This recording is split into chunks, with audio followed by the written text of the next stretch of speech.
Hannah. Thanks for coming in today. Yeah, no problem. I appreciate you coming for your first supervision session. How are you feeling? I'm good. I'm feeling excited for this year, and it's assessment year, so I feel like I got some exposure, but I can't wait to learn way more. Yeah, no, that's fair. Are you feeling excited? Are you feeling nervous? Yeah, I'm feeling excited. I'm a little nervous though because I'm not the best writer, so I feel like if maybe I'm trying to say something to you, it might be very confusing, and so I'm afraid of how we would address that. Okay, well yeah, that's definitely something we can address during supervision. And again, this whole year will be such a learning process for you, and I'll definitely work with you to improve your writing. And we could definitely talk about that a little more in the session if you want to. Sure. I figured just right off the bat though, we can go over the supervision contract that I sent to you last week. Oh yes. Did you have a chance to take a look at that, sign it? Yes, I did sign it, and everything looks good to me. Okay, perfect. I'll just hit on a couple of the parts that I found important just to go over. Yeah. And again, if you have any questions during it, just let me know. Okay. So sent it over. Obviously, you know, this is for Healing Hearts Incorporated, a private practice. We're very happy to have you on. I think it'll be a good year. Yeah, just some things to hit on. I wanted to make sure you knew in terms of, you know, when we're having supervision, the time commitment that's expected of you. Yeah. So in terms of when you'll be meeting with me, that will just be an hour during the week. I figured we can do it during a time, you know, when you're in here. I believe you'll be in here on Thursdays. Yeah. So, do you have a preference of morning, afternoon? I feel like afternoons would be good for me because I like to start testing early in the morning. Okay, then we can totally accommodate that. I am free between 1 and 4. Is there a certain? We can do 2. I think that would be good. Okay, that's perfect then. Yeah, we can do that. And then just let you know too, the other supervision you need to come in for is group supervision. Yeah. That's also on Thursdays, and that's at noon. Okay. So just to let you know. Okay. So just make sure when you're doing testing and stuff, just to go around supervision. Mm-hmm. Of course, in terms of, you know, having supervision, if something does come up, you just have to let me know. We can make I could definitely accommodate that, find a different time for you in terms of being able to have you come in and do some supervision. You just have to let me know, basically. Okay, will do. Do you have any questions about that in terms of time? Yeah, so for group supervision, how does that work? Is it normally we talk about our cases, or are there times where we have some didactics? Yeah, I feel it depends. For the most part here, what we're gonna do is have all the testing students come in. Yeah. And per week, it'll depend, you know, if someone has a certain case they want to work on. Usually what we do to make sure that, you know, one person isn't kind of carrying the conversation is to give, is at the start to ask, you know, does anyone have something that they want to talk about? Mm-hmm. We'll see who has something for that particular week, and then we'll make sure we give time for each person. Okay. We've just found that works, you know, in the past, just making sure everyone has their time to speak. That used to be an issue, but we're just working on fixing that to make sure, you know, everyone is heard basically during the session. Any questions with that? So is there a chance for didactics or anything? Yeah, I believe what we're gonna do this year is, we're still planning it, but it might be once a month or once every 2 months. Okay. We're gonna kind of figure it out, see what we have available in terms of that, but we're gonna work some stuff in for that. We'll keep you updated. Okay, sounds great. Yeah. Anything else in that? No, sounds great. Okay, perfect.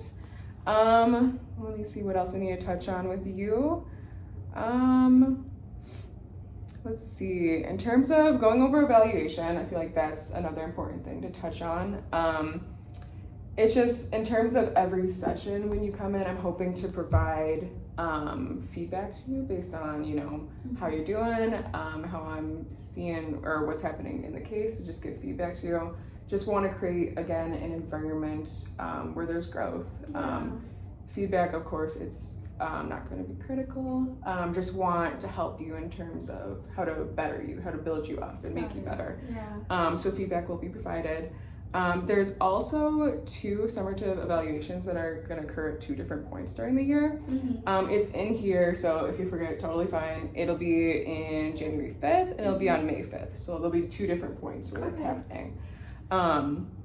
We'll give you forms, you'll be able to see And then, you know, if we feel at any point you're not progressing, again, that'll just be you coming in and we'll talk about it. And figure out ways to help you out to, again, continue your success and build on it as well. Okay. Any questions in that area before I move on? No, that sounds perfect. Okay, awesome. Let's see what else we have.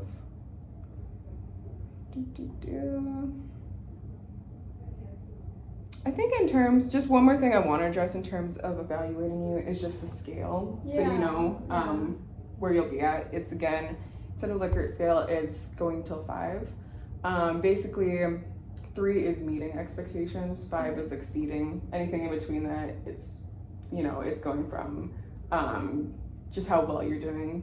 So it could go 3 to 5, but that's generally a good range. Okay. Anything below 3 is kind of just seeing where we need to work on your improvement. Below that is not meeting the expectations. But again, that'll be just working together to figure out how we can raise you up. Okay. And again, when that comes about, and if you have any questions, you can let us know as well. Sounds great. Yeah. Any questions on evaluation, the scale or anything? No, I'm good. Okay, perfect. Let's see, anything else I have for you?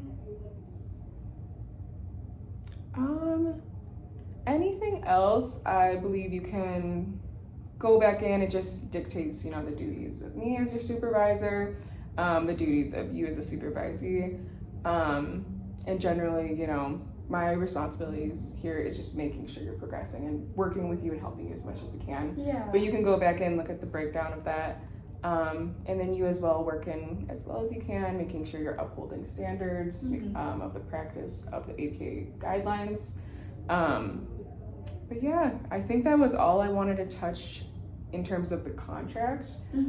Any questions before we go on? No. Okay, perfect. Then for the rest of the time, I just kind of wanted to talk with you, see where you're at, see if you already, if you have a question about a certain case or anything in general, we can discuss. Yeah, so I have this case right now, and it's like of a 16-year-old African American male. Okay. And he has substance-induced psychosis, so I'm kind of aware of that beforehand. And I'm kind of like nervous on how to like test him, because sometimes like when I test him, he's not entirely there. And at times where I'm like doing like the cognitive testing, he would be like, can I call my mom? Can I call my mom? And he'll grab the phone and stuff like that. And even though I try to move it away, like he's still like asking to call his mom. So I was wondering if you had any insight on how I can like handle those disruptions during testing. Yeah, I think it, you know, you mentioned he's going through psychosis. Obviously, it'd be preferable if that wasn't happening during testing. You know, if he comes in, it's going to depend on the level he's at. If he is continuously repeating, if he's asking to speak with his mom, it's going to be very hard to continue testing. If I would recommend, you know, trying to clearly state to him, you know, we can't call mom right now, we're going to see mom later. But if that doesn't work, I would recommend stopping testing. We don't want, you know, to have him escalating in any way. We don't want him to have to feel pressured. We want to make sure we're also getting accurate results too. So we don't want to just be pushing and making him do things when he is clearly not focused.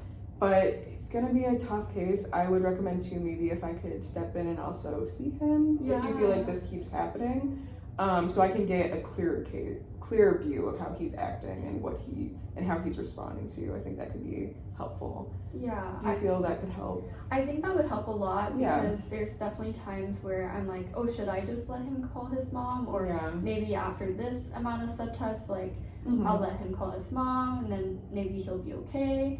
But then right after that, he forgets he calls his mom.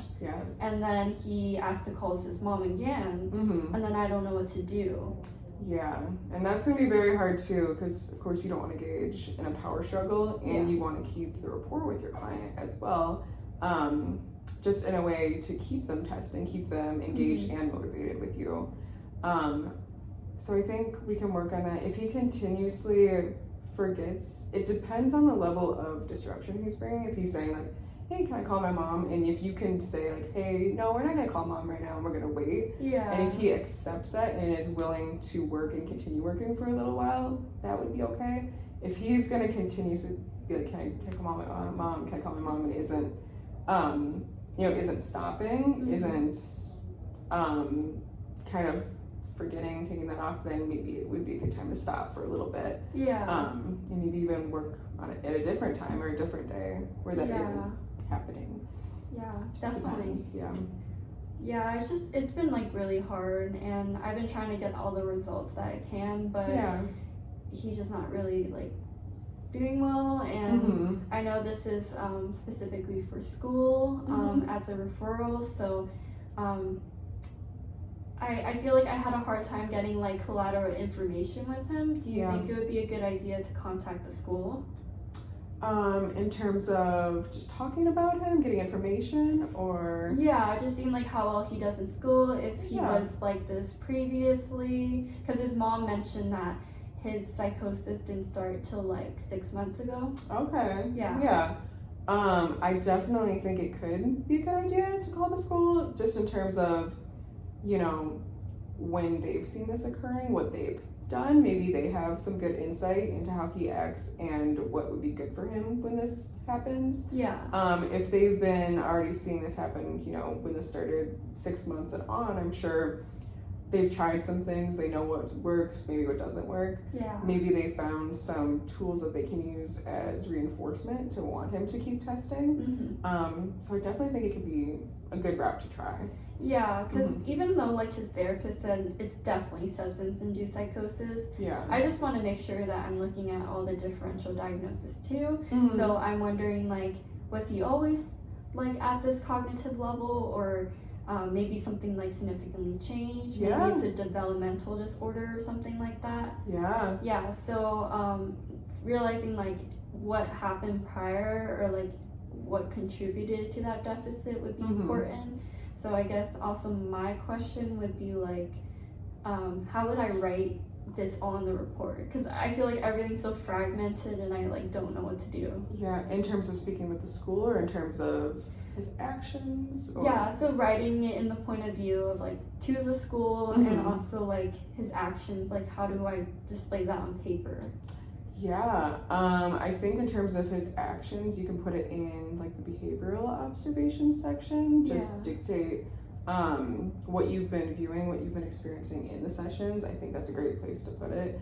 In terms of talking with the school too, it'll depend too, because maybe you also want to give a form of assessment to the school that kind of dictates his behavior. They can write down what they've seen. I think that'd be a good idea. Yeah. And then you could put that in the section where you talk about like your testing results, like the combined results of everything together. Okay. And that will show too that like this is what the school is saying.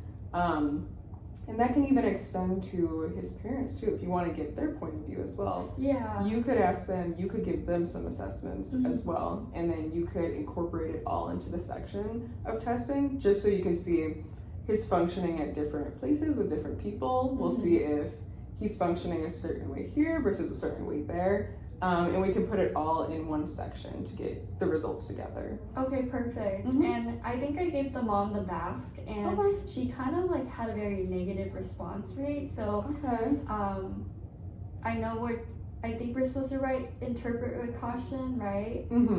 Is there anything else I need to address in that area?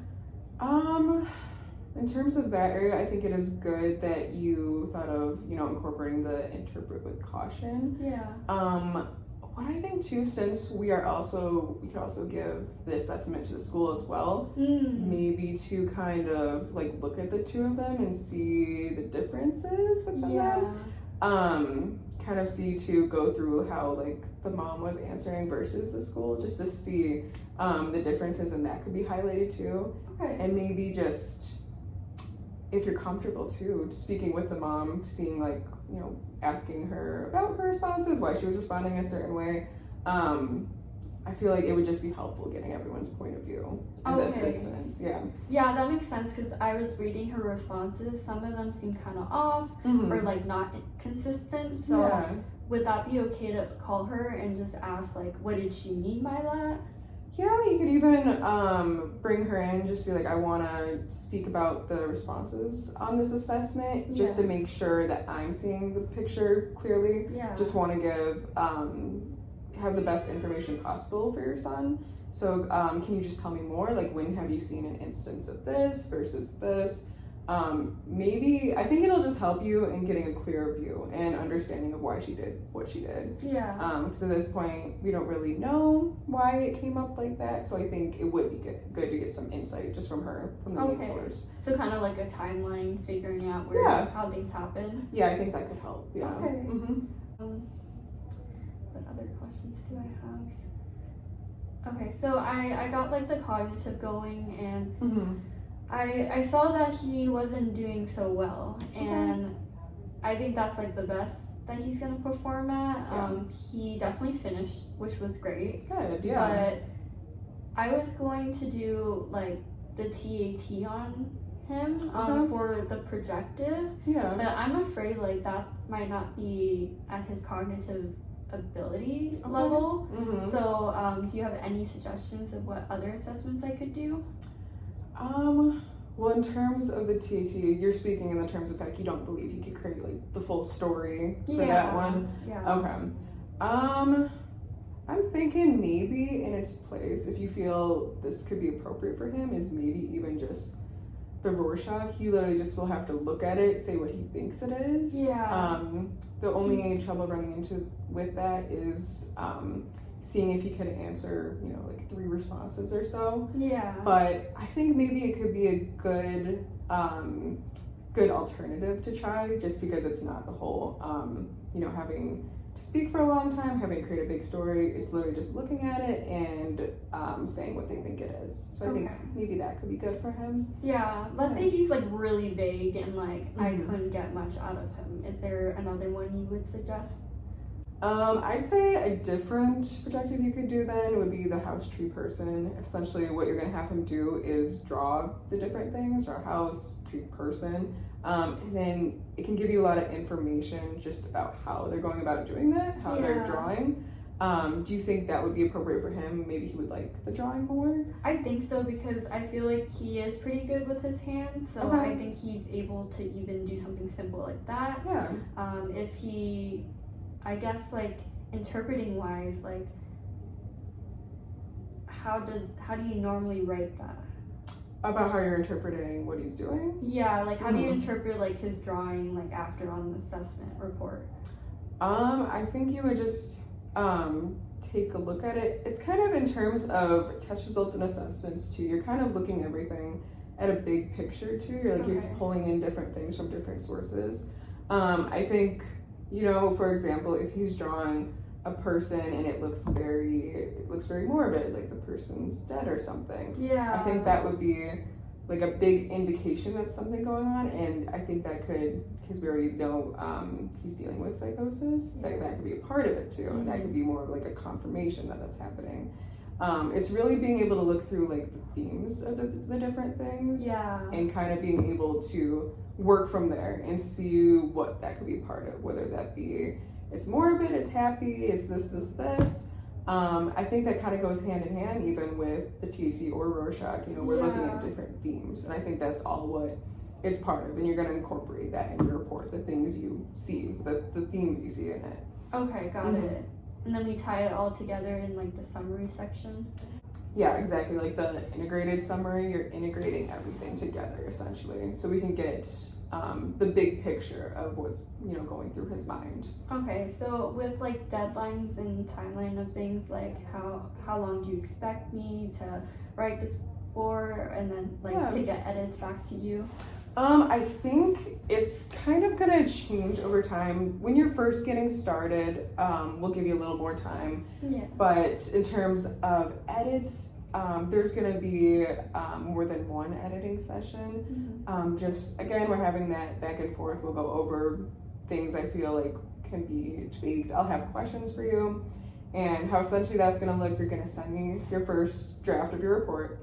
I'm going to go through it, write down any questions I have, any things I need you to clarify on, anything I need you to change. I'll send that to you. Okay. And then I'll expect basically, if you send that to me, say Tuesday, I'll expect it like by the end of the week on Friday. Okay. So a few days. And then from there, you'll work on the edits, send it back to me. I'll see if there's any more edits that I have that I need you to do.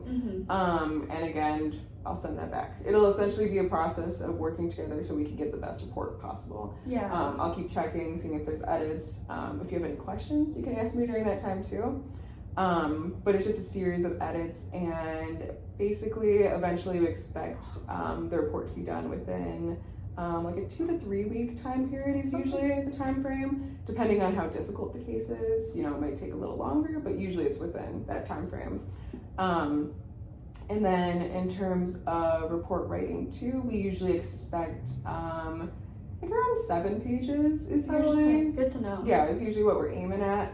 And I can show you a sample report too that's been, you know, de-identified, and I can show you like the different sections as well. Maybe that'll help to kind of clarify some things. But yeah, that's essentially how it'll work for report writing. Any other questions with that? No, that sounds great, and Okay. I think that is all great resources for me to have. Okay, perfect.